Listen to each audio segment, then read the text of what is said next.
ایک بہت ہی اہم مذاکرہ آپ حضرات کے سامنے کرنا ہے۔ چونکہ اس وقت ایک عام فضا بنی ہوئی ہے، اس لیے یہ باتیں مجمع کے سامنے کرنی پڑتی ہیں، کیونکہ ایک بات سمجھ لو، اگر ہمارے پاس علم نہیں ہوگا تو ہم وقت کے فتنے کا شکار ہو جاؤ گے۔ علم بہت ضروری ہے، ورنہ علم کی کمی آدمی کو فتنے کا شکار کر دیتی ہے، اور شیطان ایسا مضبوط ہے اور ایسا ہوشیار ہے کہ اس کے پاس 80,000 نورانی داؤ ہے۔ یہ بعض مرتبہ باطل کو حق کی شکل میں لا کر کھڑا کرے گا تاکہ حق والے گمراہ ہو جاوے، جو آج کل امت میں کر رہا ہے۔ اس شیطان کی چال کو سمجھو۔ اس زمانے میں امت بڑے فتنے میں مبتلا ہو گئی ہے، خاص کر دعوت کا کام کرنے والے۔ اس لیے اس بارے میں چند باتیں جو آپ کے کانوں میں ٹکرائی ہوگی، میں اس کا خلاصہ آپ کے سامنے پیش کر دوں تاکہ آپ اس فتنے کا شکار نہ ہو۔ ورنہ اللہ گواہ ہے، اللہ گواہ ہے، اللہ گواہ ہے، ہم کسی کی غیبت نہیں کرتے، ہم کسی کی برائی بیان نہیں کرتے، ہم کسی سے ہمارا لینا دینا کچھ نہیں۔ ہم تو صرف آپ لوگوں کے سامنے، پتہ نہیں پھر کبھی ہماچل آنا ہو نہ ہو، اس لیے ایک امانتاً ایک بات آپ کے سامنے رکھتے کہ اللہ رب العزت نے اس دعوت والے کام کی مرکزیت کے لیے بستی نظام الدین بنگلے والی مسجد کو منتخب کیا ہے۔ آج 80 سال سے وہ ہمارا مرکز ہے، اور پوری دنیا میں جو خیر پھیلی ہے وہاں سے پھیلی ہے، اور دنیا میں جس کو عزت ملی ہے وہاں سے ملی ہے، جس کا نام دنیا میں ہوا ہے وہاں سے ہوا ہے۔ جس مرکز سے، جس علاقے سے، جس مسجد سے اور جس دین کی محنت سے ہمیں عزت ملی ہو، ہم اسی محنت کو توڑنے پر آویں اور اسی محنت کا ہم جنازہ نکالیں، یہ تو دوستو خدا بھی معاف نہیں کرے گا۔ معاشر رحمۃ اللہ علیہ فرمایا کرتے تھے کہ جمعہ کے چھوڑنے والے کو تو اللہ معاف کریں گے، لیکن امت کے توڑنے والے کو اللہ معاف نہیں۔ یہ امت بڑی قربانی سے بنی، اس لیے اللہ کا واسطہ دے کر کہتا ہوں امت کو مت توڑو۔ اختلافات اپنی جگہ پر، اختلافات اپنی جگہ پر ہوں گے، ہمیں اس سے انکار نہیں ہے، لیکن اپنی ذاتی مفادات کے خاطر امت کو مت توڑو۔ کام نظام الدین سے چلا ہے اور انشاءاللہ قیامت تک وہیں سے چلے گا، یہ بات طے ہے۔ دنیا کی کوئی طاقت اس سے ٹکرا نہیں سکی۔ جب ہندوستان آزاد ہوا تو ہندوستان کے جو پہلے وزیر اعظم تھے، انہوں نے ارادہ کیا کہ اس بنگلے والی مسجد پہ پابندی لگاؤ، تو مولانا ابوالکلام آزاد جو اس زمانے کے وزیر تعلیم تھے، انہوں نے باقاعدہ وقت کے وزیر اعظم کو کہا کہ ہندوستان میں جس سے ٹکرانا ہو ٹکرا لینا، مگر ان بوریے بسترے والوں سے ٹکرائے گا تو تیرا کوئی ٹھکانہ نہیں۔ یہ مرکز وہ جگہ ہے، اس سے ٹکرانے والے آج تک ٹھکانے نہیں پائے۔ اللہ نے اس جگہ کو منتخب کیا ہے، اور حضرت مولانا انعام الحسن صاحب رحمۃ اللہ علیہ کا جب انتقال ہوا تو حضرت مولانا انعام الحسن صاحب رحمۃ اللہ علیہ نے انتقال سے پہلے 10 آدمی کی شورا بنائی تھی، جیسے حضرت عمر رضی اللہ تعالیٰ عنہ نے اپنے انتقال سے پہلے 6 آدمیوں کی شورا بنائی تھی۔ سمجھ لو میری بات۔ حضرت عمر رضی اللہ تعالیٰ عنہ کو امیر حضرت ابو بکر رضی اللہ تعالیٰ عنہ بنایا، اور حضرت ابو بکر رضی اللہ تعالیٰ عنہ کو امیر اللہ کے نبی بنا کر گئے۔ اللہ کے نبی اپنے مصلی پر ابو بکر کو کھڑا کر کے اپنے بعد اس امت کا امیر ابو بکر کو منتخب کیا، اور ابو بکر رضی اللہ عنہ کا جب انتقال کا وقت قریب آیا تو حضرت ابو بکر رضی اللہ تعالیٰ نے حضرت عمر کو بلایا اور امارت حضرت عمر کے سر پر رکھی۔ تو اس وقت صحابہ نے کہا کہ اے امیر المومنین ابو بکر، آپ ہمارے اوپر ایک تنگ خو اور ایک سخت مزاج آدمی کو امیر بنا رہے، تو حضرت ابو بکر رضی اللہ تعالیٰ نے کہا کہ میں اللہ سے ملوں گا تو میں کہوں گا اے اللہ تیرے نبی کی امت کے سب سے بہترین فرد کو تیرے نبی کی امت کا امیر بنا کر آیا. اور جب حضرت عمر رضی اللہ تعالیٰ کا انتقال ہوا تو حضرت عمر رضی اللہ تعالیٰ نے 6 آدمی طے کیے. سنو نام: حضرت عثمان غنی رضی اللہ تعالیٰ عنہ، حضرت علی رضی اللہ تعالیٰ عنہ، حضرت عبد الرحمن ابن عوف رضی اللہ تعالیٰ عنہ، حضرت طلحہ رضی اللہ تعالیٰ عنہ، حضرت زبیر رضی اللہ تعالیٰ عنہ، اور اپنے بیٹے عبداللہ ابن عمر کو ساتھ میں رکھ کر ان 6 افراد کو کہا کہ میرا جب انتقال ہو جائے تو تم اپنے میں سے ایک کو امیر بنا لینا. ان 6 افراد نے حضرت عمر کے انتقال کے بعد مشورے سے حضرت عثمان رضی اللہ تعالیٰ عنہ کو امیر بنایا. ایسے ہی حضرت مولانا الیاس صاحب نے مولانا یوسف صاحب کو امیر بنایا، اور مولانا یوسف صاحب کا اچانک انتقال ہو گیا، اس لیے مولانا زکریا صاحب نے مولانا انعام صاحب کو امیر بنایا. اور حضرت مولانا انعام صاحب نے انتقال سے پہلے سنت فاروقی پر عمل کرتے ہوئے 10 آدمی کی شورا بنائی تھی امیر بنانے کے لیے. شورا بنائی تھی امیر بنانے کے لیے. یہ بات بالکل غلط ہے کہ یہ کام شورا کے حوالے کر کے گئے تھے. شورا کے حوالے کسی نے نہیں کیا. اسلامی نظام امارت ہے. 1450 سال ہو گئے اسلام کو دنیا میں آئے ہوئے. آپ ایک زمانہ ایسا بتا لو کہ جس میں اس امت کا کوئی امیر نہ ہو. یہ امت ہمیشہ ایک امیر کی ماتحتی میں چلی ہے.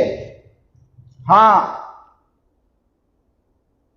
کبھی کسی زمانے میں شورا نہیں ہوئی. ایک امیر رہا. حضرت ابو بکر امیر تھے، حضرت عمر رضی اللہ تعالیٰ امیر تھے، حضرت عثمان غنی امیر تھے، حضرت علی بولو امیر تھے. ہر زمانے میں امارت چلی ہے. پتہ نہیں شورائیت کہاں سے آ گئی. اور دلیل میں حضرت مولوی الیاس صاحب رحمۃ اللہ علیہ کا ملفوظ نقل کر رہے کہ مولوی الیاس صاحب کہہ کر گئے تھے کہ یہ کام شورا کی ماتحتی میں چلے گا. تو میں کہتا ہوں مولوی الیاس صاحب رحمۃ اللہ علیہ کے بعد مولوی یوسف صاحب امیر بنے، تب تم نے آواز کیوں نہیں اٹھائی؟ مولانا انعام صاحب امیر بنے، تب تم نے کیوں نہیں کہا کہ کام شورا کی ماتحتی میں چلے گا؟ مولانا زبیر صاحب نے تب کیوں نہیں کہا؟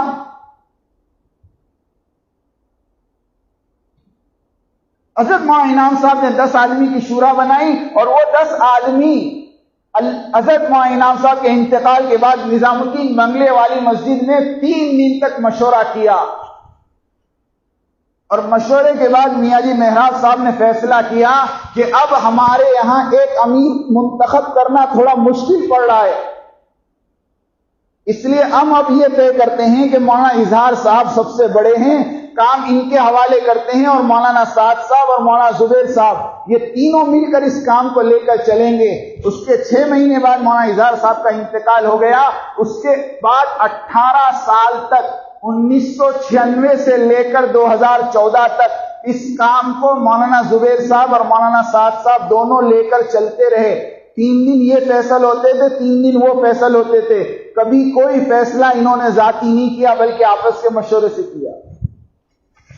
اب 18 سال کے بعد مولانا زبیر صاحب کا انتقال ہو گیا. اب بتاؤ فیصل کتنے بچے؟ ایک بچے نہیں بچے. لوگ سوال کرتے ہیں مولانا سعد صاحب کو امیر کس نے بنایا؟ میں کہتا ہوں مولانا سعد صاحب کو امیر میاں جی محراب صاحب نے 1995 میں محرم کے مہینے میں نظام الدین بنگلے والی مسجد کی کرسی پہ بیٹھ کے بنایا. ہم سے پوچھو، تم سب وہاں موجود تھے. اب ایک نیا فتنہ کھڑا کرنا امت کے اندر، تمہارے سامنے امیر بنایا ہے اور تینوں کے حوالے کام کیا. اگر شورا شورا شورا شورا تو پھر وہ 10 آدمی کی جو شورا بنی تھی وہ باری باری فیصل کیوں نہیں بنے؟ اب سوچو، مولانا عمر صاحب بھی تھے، میاں جی محراب صاحب بھی تھے وہ شورا میں. تو امیر تو 1995 میں مولانا سعد صاحب کو بنایا ہے، اور یہ امیر بنے نہیں ہے، بچے ہیں.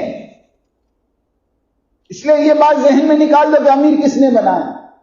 دوسری بات کہ شورا ہونی چاہیے، لیکن شورا امیر کی ماتحتی میں ہوتی ہے، بغیر امیر کے شورا نہیں ہوتی.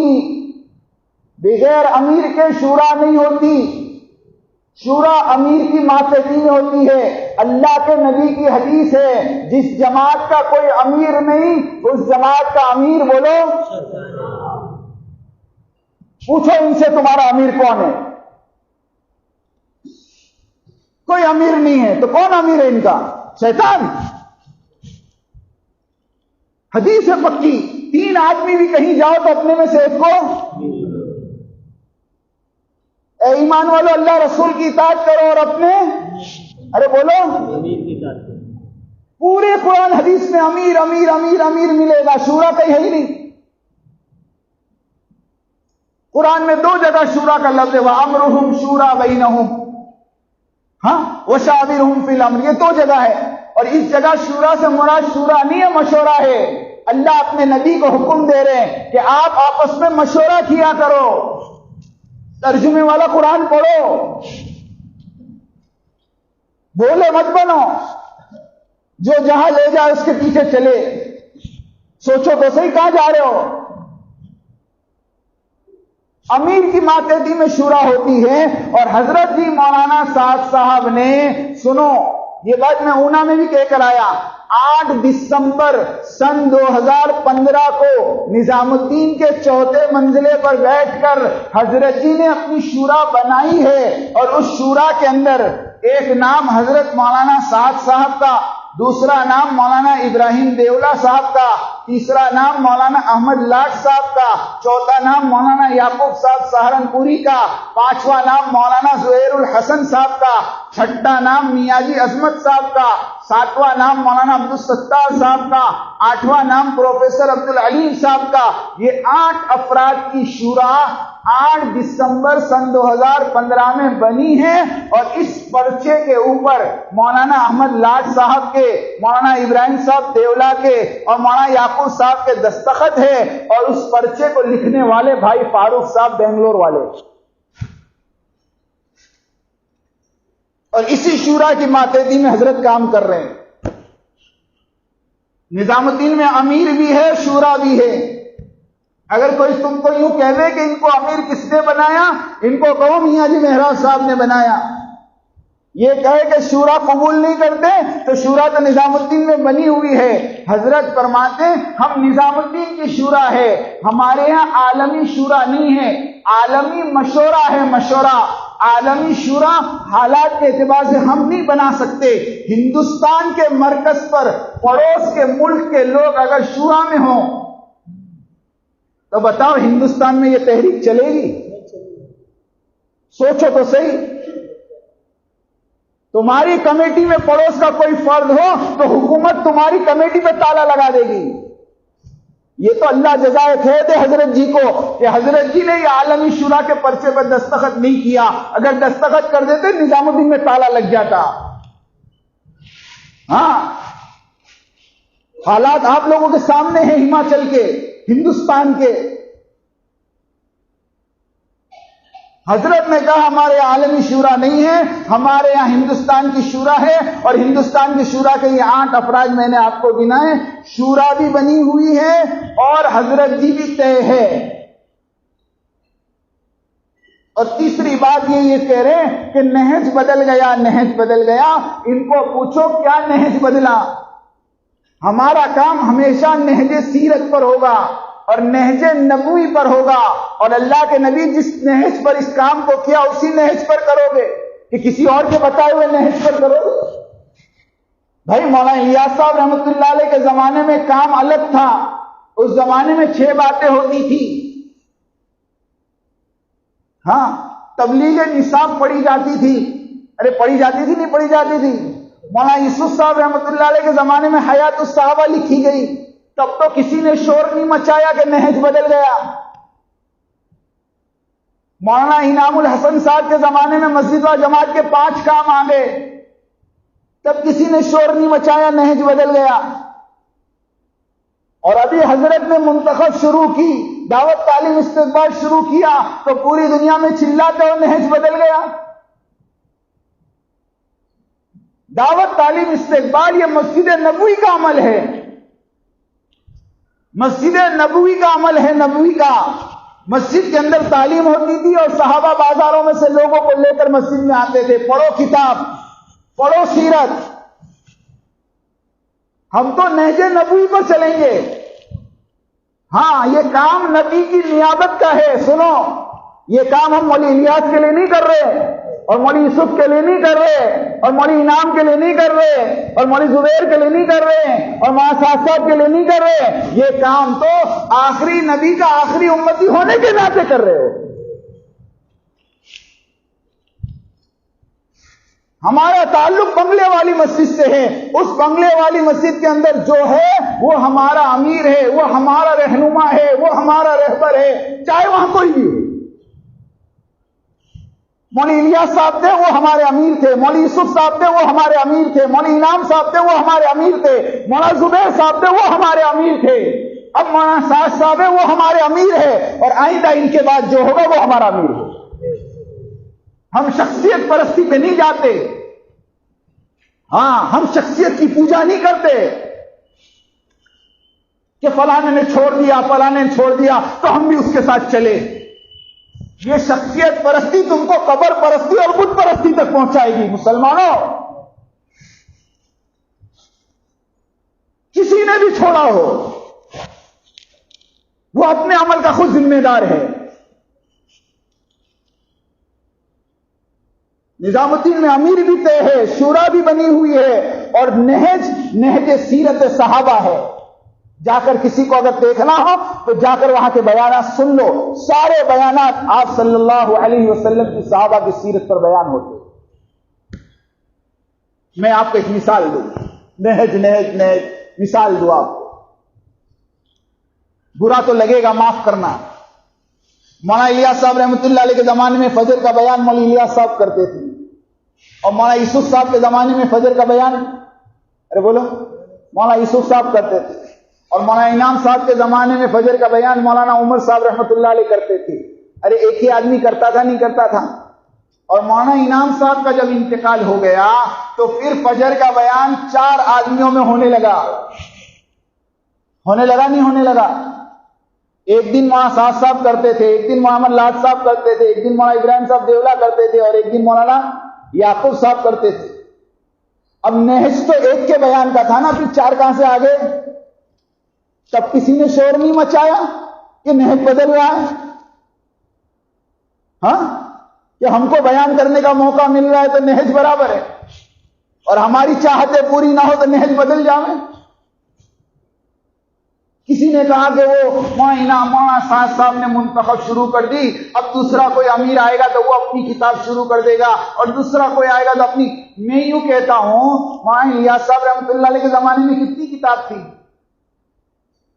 مولانا الیاس صاحب کے زمانے میں صرف 2 کتاب تھی شروع میں، بعد میں 3 لکھی گئی، 5 کتابیں تھیں، 5 حکایت صحابہ، فضائل نماز، فضائل تبلیغ، فضائل ذکر اور فضائل قرآن۔ کتنی تھی بولو؟ مولانا یوسف صاحب کے زمانے میں شیخ زکریا رحمۃ اللہ علیہ نے فضائل صدقات اور فضائل حج لکھی، تو مولانا یوسف صاحب نے مشورے سے اس کتاب کو نصاب میں لیا۔ بولو، لیا نہیں لیا؟ اور مولانا انعام صاحب کا زمانہ آیا تو مولانا انعام صاحب نے مشورے سے پستی کا واحد علاج کو لیا۔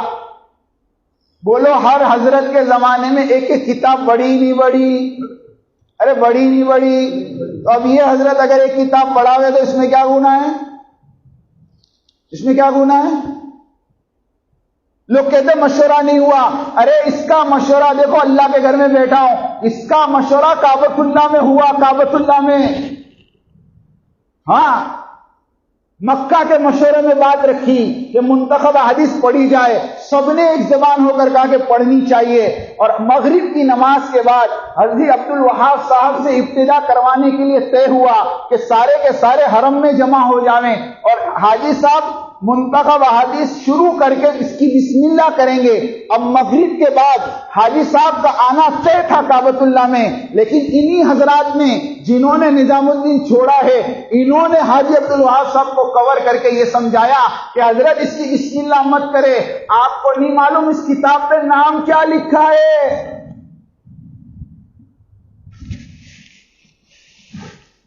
پتہ ہے نا کیا نام لکھا ہے؟ یہ کتاب ہم نہیں چلنے دیں گے۔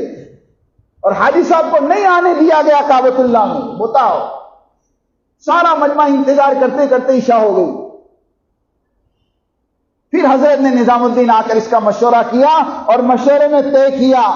اس کے باوجود یہ حضرات کہتے ہیں مشورہ نہیں ہوا. مجھے یہ بتاؤ مشورہ کس کو کہتے ہیں؟ کہ مشورے میں ایک امیر ہوتا ہے اور وہ سب سے رائے لیتا ہے, اور رائے لینے کے بعد وہ اگر فیصلہ کر دیں تو بتاؤ اپنی رائے بدل دینی چاہیے کہ نہیں بدلنی چاہیے؟ ارے بھائی 50 آدمی نے ایک رائے دی, 35 آدمی نے ایک رائے دی, 15 آدمی نے ایک رائے دی. اگر امیر 15 آدمی کی رائے پر فیصلہ کرے تو باقی 25 کو بھی اپنی رائے بدلنی چاہیے کہ نہیں بدلنی چاہیے؟ مجھے بتاؤ. اگر آپ نے مشورے میں یہ رائے دی تھی کہ یہ کتاب نہیں چلنی چاہیے, مگر وقت کے ذمہ دار نے فیصلہ کر دیا کہ یہ کتاب چلے گی, تو بولو کتاب کا مشورہ ہوا کہ نہیں ہوا؟ اور اگر تم سے نہیں بھی پوچھا تو کیا گناہ ہو گیا؟ حضرت ابوبکر صدیق رضی اللہ تعالیٰ کے زمانے میں قرآن کو جمع کرنے کا مشورہ ہوا. حضرت عمر رضی اللہ تعالیٰ جا کر کہا ابو بکر سے, امیر المومنین قرآن کو جمع کر لیں, قرآن شہید ہو رہے ہیں, حفاظ شہید ہو رہے ہیں, آپ قرآن کو جمع کر لیں. کہتے حضرت ابو بکر ہیں, حضرت عمر ہے اور حضرت زید رضی اللہ تعالیٰ جو کاتب وحی ہے, ان تینوں نے بیٹھ کر مشورہ کیا اور تینوں کو صدر ہو گیا, قرآن جمع ہو گیا. کوئی دوسرے صحابی سے مشورہ نہیں ہوا. ایک صحابی نے بھی کھڑے رہ کر یہ نہیں کیا کہ قرآن کے جمع کرنے کا مشورہ ہمارے ساتھ نہیں ہوا اس لیے ہم قرآن نہیں پڑھیں گے. ارے بولو تو صحیح. اگر ہم سے نہیں بھی پوچھا لیکن ایک چیز مشورے سے طے ہے تو بولو کرنا چاہیے کہ نہیں کرنا.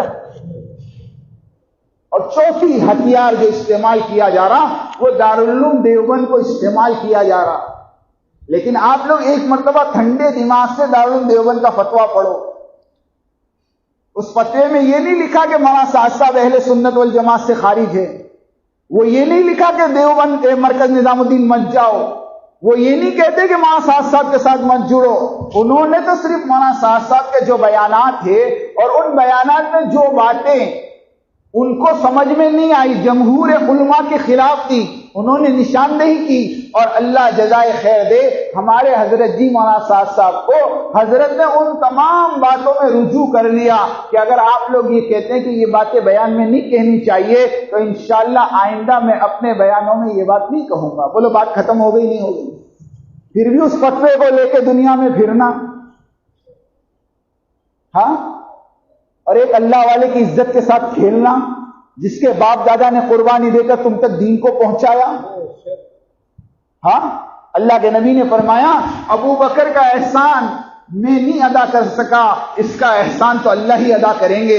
جیسے اللہ کے نبی نے ابو بکر رضی اللہ عنہ کے بارے میں کہا, ایسے میں آپ کو کہتا ہوں کہ حضرت مولوی الیاس صاحب رحمۃ اللہ علیہ اور ان کی اولادوں نے اور ان کے خاندانوں نے جو اس دعوت کے کام کے خاطر قربانی دی ہے, اس کا بدلہ پوری امت مل کے ادا نہیں کر سکتی. اس کی اولاد کو ستایا جا رہا, اس کی اولاد کو متہم کیا جا رہا, اس کی اولاد کو پوری دنیا میں بدنام کیا جا رہا. قیامت کے دن اس کے دادا کو کیا منہ دکھاؤ؟ اس لیے سارے مجمع سے میں التجا کرتا ہوں اور سارے مجمع سے میں آج ایک وعدہ لینا چاہتا ہوں کہ آپ تمام کے تمام اس بات کو سمجھ لو کہ ہمارا مرکز تو, ارے بولو زور سے, اور ہمارے امیر حضرت جی مولانا سعد صاحب ہے. ہاں, یہ امت ہمیشہ ایک امیر کی ماتحتی میں چلی ہے. جس جماعت کا کوئی امیر نہیں اس جماعت کا امیر شیطان ہوتا ہے, اور ان کے ساتھ اللہ کے واسطے ہم نہ چلے.